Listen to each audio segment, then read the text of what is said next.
पुराने शहर की तंग गलियों के बीच एक जर्जर सा मकान था, जिसकी छत से बारिश में पानी टपकता रहता था और दीवारों पर समय की दरारें साफ दिखाई देती थी। उसी मकान के पीछे एक छोटा सा आंगन था, जहां धूप बहुत कम पहुंचती थी। उसी आंगन में एक दिन एक नन्ही सी बिल्ली ने जन्म लिया।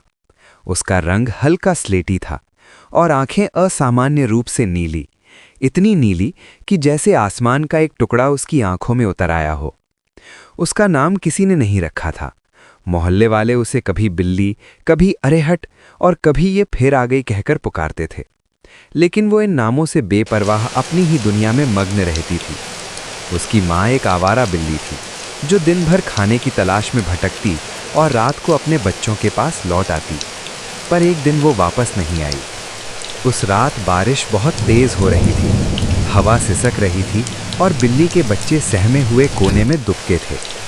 धीरे धीरे एक एक कर सब बिखर गए। कुछ को लोग उठा ले गए, कुछ खुद ही इधर उधर चले गए, पर नीली आंखों वाली वो छोटी बिल्ली वहीं रह गई, अकेली।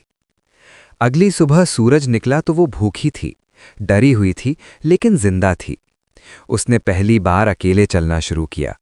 गलियों में घूमते हुए उसे हर तरफ अजनबी चेहरे दिखे, कुछ उदासीन, कुछ कठोर और कुछ दयालु।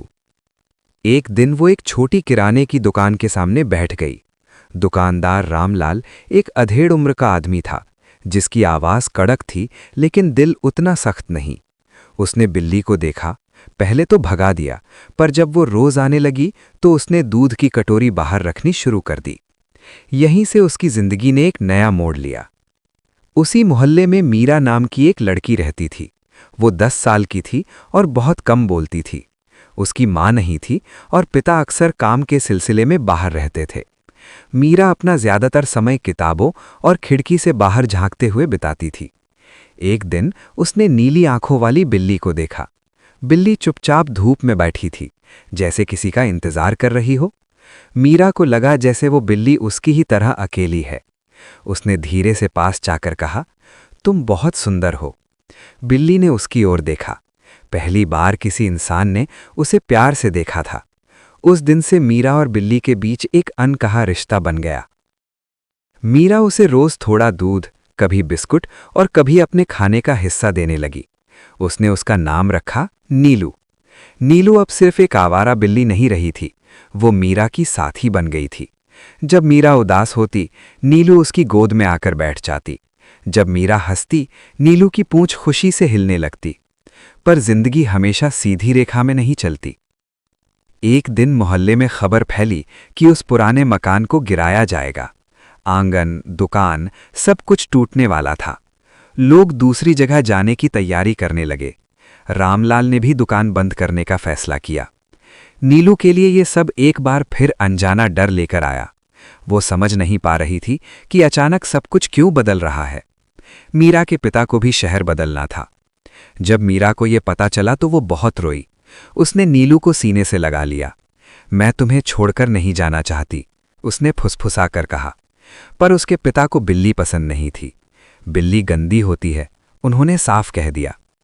जाने का दिन आ गया। मीरा चुपचाप सामान बांध रही थी। नीलू बाहर बैठी उसे देख रही थी। उसे कुछ गलत महसूस हो रहा था। जब गाड़ी चली, मीरा ने खिड़की से बाहर देखा। नीलू सड़क के किनारे बैठी थी, आंखें उसी नीले आसमान की तरह स्थिर। मीरा ने हाथ हिलाया। नीलू वहीं खड़ी रही। उस दिन के बाद नीलू फिर अकेली हो गई। मकान गिरा दिया गया, दुकान बंद हो गई, गली वीरान हो गई। नीलू ने फिर से भटकना शुरू किया, पर अब वो पहले जैसी नहीं थी। उसने प्यार देखा था, अपनापन महसूस किया था। एक शाम उसे एक पार्क में जगह मिली। वहां कई और बिल्लियां थीं, पर नीलू सबसे अलग थी।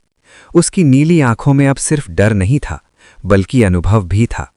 समय बीतता गया। उसी पार्क में एक दिन एक महिला आई।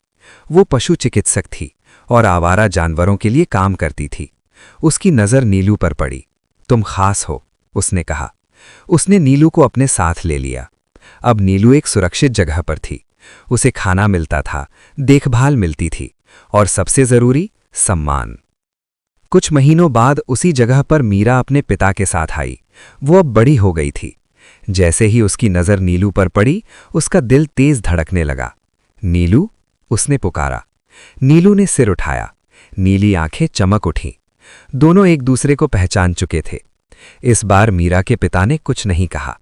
उन्होंने सिर्फ देखा, एक लड़की और एक बिल्ली जिनका रिश्ता शब्दों से परे था।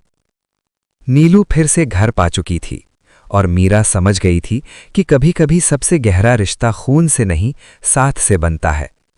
नीली आंखों वाली वो बिल्ली अब सिर्फ एक बिल्ली नहीं थी, वो याद थी, दोस्ती थी और उस प्यार की मिसाल थी जो बिना बोले समझा जाता है।